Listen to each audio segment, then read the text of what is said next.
삼선에 도전하고 있는 민주당 팀케인 연방 상원의원은 막강한 한인 표심이 승부를 가를 수 있다며 적극 투표와 지지를 요청했습니다. 노동절 표심에서 민주당 카말라 해리스 후보가 7대 경합지들 중에 6곳이나 역전하고 있는 것으로 나타났습니다. 노령 근로자들이 은퇴를 미루고 있어 젊은 근로자들의 일자리에 영향을 미치고 있습니다. 자녀들이 대학 진학 등 독립의 길을 걸어가면서 부모들이 빈집 증후군을 겪고 있지만 이를 극복하려는 움직임들도 일어나고 있습니다. 한반에 10명, 전교생이 30명 이하인 초소형 마이크로스쿨이 큰 인기를 끌고 있는 것으로 나타났습니다. 시청자 여러분 안녕하십니까? 워싱턴 뉴스 투데이입니다. 민주당의 팀케인 연방 상원의원은 버지니아의 11월 대선과 상하원 의원 선거에서 막강한 한인 표심이 승부를 가를 수 있다며 적극 투표와 지지를 요청했습니다. 팀케인 상원의원은 버지니아에선 이민자들이 66년 전 100명 중 1명이었고 가장 가난한 지역이었으나 이제는 8명 중 1명으로 가장 부유한 지역으로 올라섰다며 한인 이민자들이 강력한 이익을 담당하고 있다고 찬사를 보냈습니다. 팀케인 상원의원을 한면택 기자가 만나봤습니다. 레이버데이 선데이, 노동절 일요일에 열린 이민자를 포함한 노동자들의 축제에서도 노동절 표심잡기 캠페인이 펼쳐졌습니다. 이민 노동자들을 포함해 버지니아 지역 교사노조, 서비스노조 등 각 노조들이 연합한 레이버데이 선데이 피크닉에서는 음식을 함께 나누며 노래와 춤을 즐기는 노동절을 자축했습니다. 11월 선거 결과로 이어진다는 노동절 표심을 잡기 위해 버지니아 지역구를 두고 있는 연방 상하원 의원 또는 도전자들이 대거 출동했습니다. 3선에 도전하고 있는 팀케인 연방 상원의원은 WKTV와 가진 단독 인터뷰에서 버지니아에서는 이민자들이 자신이 태어난 1958년만 해도 100명 중에 1명꼴이어서 가장 가난한 지역에 속했으나 지금은 8명 중에 1명꼴로 늘어나며 가장 부유한 지역이 되는 성공 스토리를 썼다고 평가했습니다. 팀케인 상원의원은 특히 이민의 나라 미국에서 대표적인 버지니아의 성공 스토리에는 한인들이 매우 강력한 역할과 이익을 담당하고 있다고 찬사를 보냈습니다. And our immigrant workforce growing from 1 out of 100 to 1 out of 8 has been one of the main reasons why Virginia has been successful. And our Korean American community is a very powerful part of the modern Virginia success story. 팀케인 상원의원은 카말라 해리스 민주당 대통령 후보가 최근 주창한 포괄 이민개혁에 대해 앞으로도 가족결합, 드리머 등 구제 조치와 함께 국경 안전도 대폭 강화하는 모든 이민 개선책들을 한꺼번에 시행될 수 있도록 앞장서겠다고 공약했습니다. But I think the right reform is the comprehensive one, focusing on family unification, focusing on work, focusing on Dreamers and TPS recipients, focusing on border security investment. We should do it all. 그는 자신은 이미 초선 때인 2013년 70회에 가까운 압도적 초당적 지지로 상원에서 포괄 이민개혁법을 승인하는 데 앞장선 바 있으나 공화당 하원이 폐기시키는 바람에 최종 법제화되지는 않았다고 지적하고 3선에 성공한다면 포괄 이민개혁에 다시 앞장설 것임을 다짐했습니다.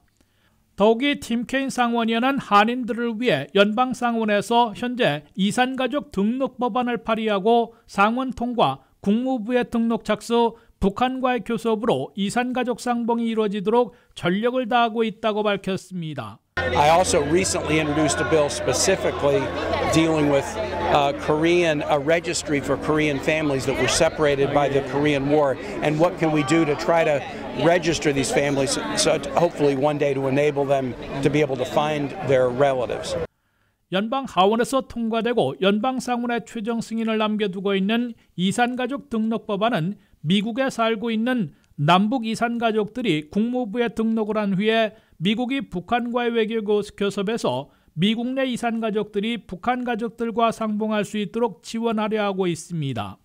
팀케인 상원의원은 이번 11월 버지니아 선거전은 대선은 물론 상하원 선거전까지 예전보다는 접전 양상으로 펼쳐지고 있다며 북버지니아에 많이 몰려있는 매우 강력한 한인 유권자들의 표심이 승부를 판가름할 수도 있을 것이라며 적극적인 투표와 민주당 지지를 요청했습니다. That the state race could be close, my race could be close, and especially some of the congressional races in Northern Virginia where the Korean population is very high.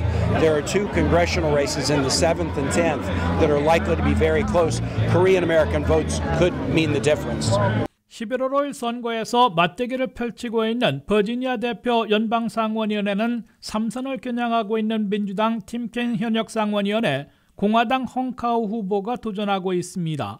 제니퍼 웩스턴 현역의원의 와병 불출마로 자리가 비는 버지니아 10선거구 연방하원의원에는 민주당 수하스 수브라마니암 주상원의원과 공화당 마이크 클랜시 후보가 맞대결하고 있습니다.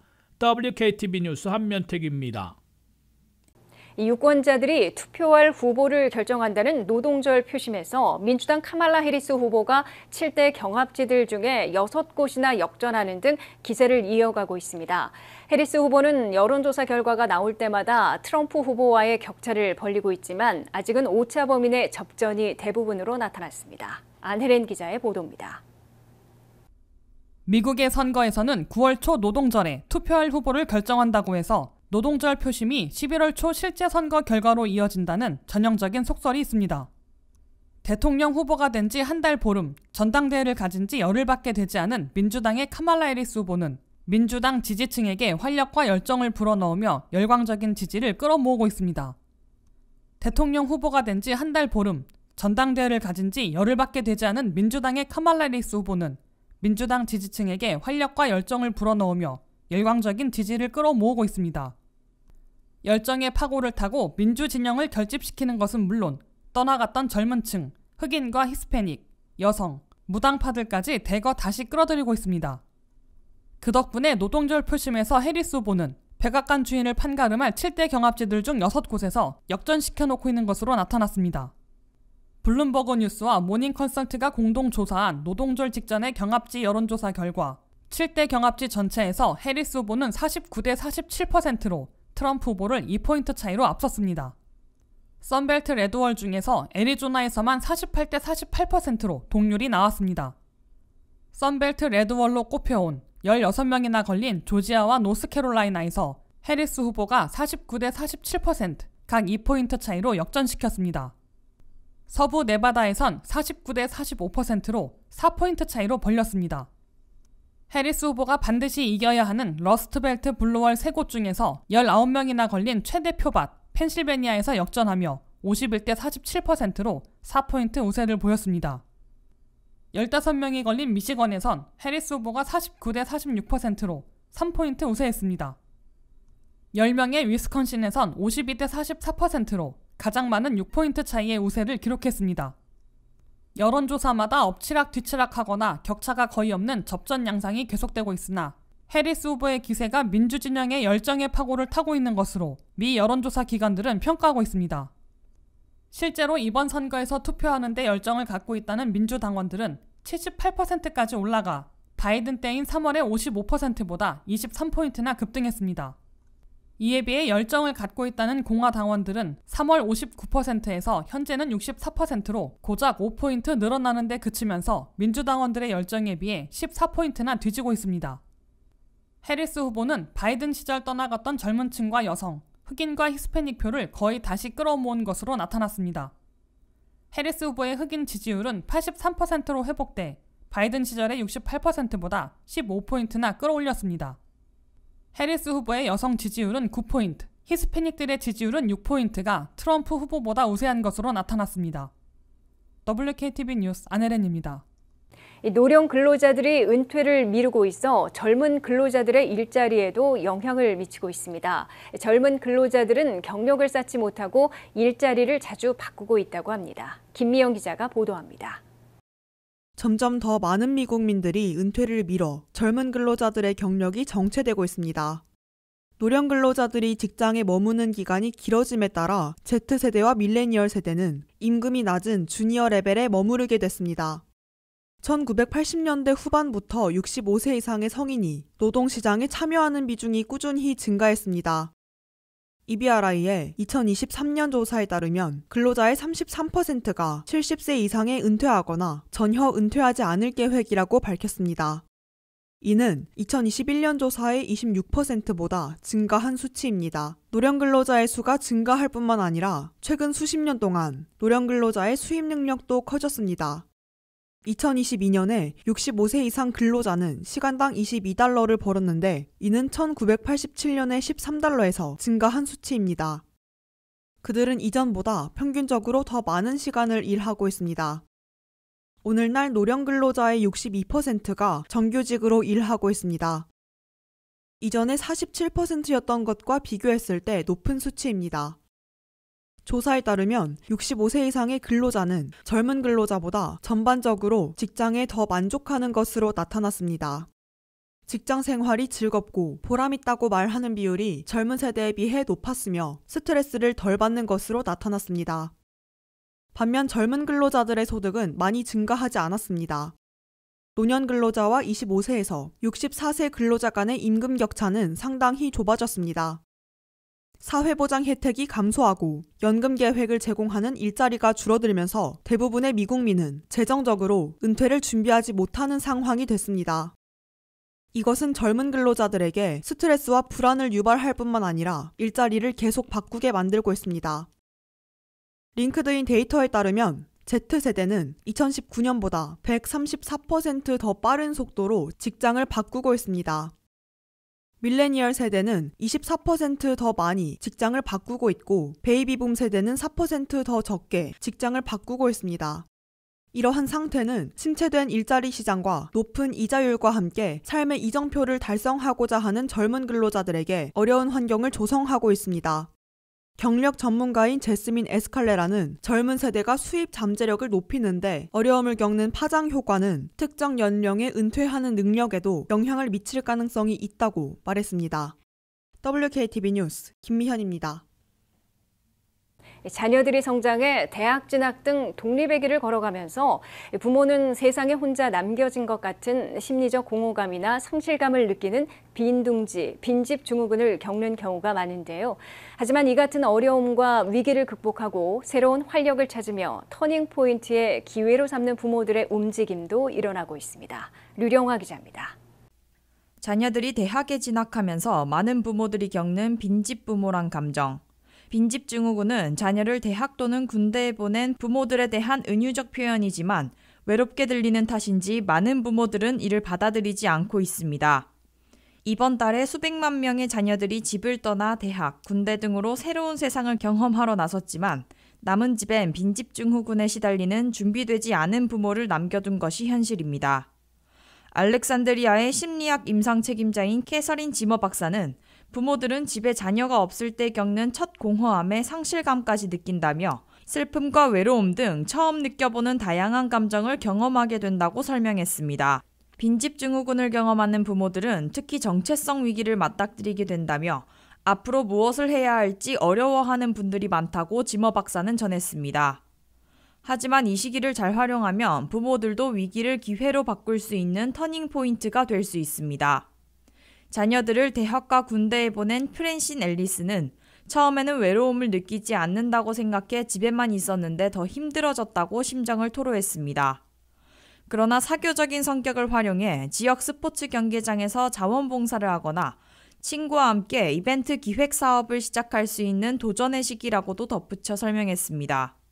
특히 본인과 같이 자녀들을 떠나보낸 후 외로움을 느끼는 부모들을 위해 페이스북, 미트업 등의 플랫폼에서 그룹을 만들어 파티를 개최했는데 그 파티의 이름은 저와 같이 집에 아이가 없고 그 공간을 채울 무언가가 필요한 사람들의 모임입니다. 처음에는 그룹 파티로 시작했지만 사람들이 계속해서 모이자 지금은 그들과 함께하는 여행사를 차렸고 예약 없이도 갈 수 있는 패키지를 만들어 많은 부모들을 위로해주고 있습니다. 부모들이 한 번씩 겪는 빈집 증후군과 부모에 대한 정체성 위기이지만 이를 극복하는 방법은 다양하게 있어 자녀와 함께 새로운 시작을 할 수 있는 기회가 될 수 있습니다. WKTV 뉴스 류령아입니다. 유아 또는 유치원 과정으로 한 반에 10명, 전교생이 30명 이하인 초소형 마이크로스쿨이 큰 인기를 끌고 있는 것으로 나타났습니다. 미 전국에서 아직은 10만 곳이 채 못 되는 유아원 유치원에서 100만 명을 돌보고 있지만 팬데믹 이후에 해마다 마이크로스쿨이 급속 늘어나고 있습니다. 10명 이하의 어린이들을 모아놓고 자유로운 학습과 보육, 상호 교감에 역점을 두고 있는 초소형 마이크로스쿨이 큰 인기를 끌고 있다고 WTOP가 보도했습니다. 지난주에 새로 문을 연 워싱턴 DC 소재 블루 몬테소리 센터는 대표적인 마이크로스쿨 모델로 꼽히고 있습니다.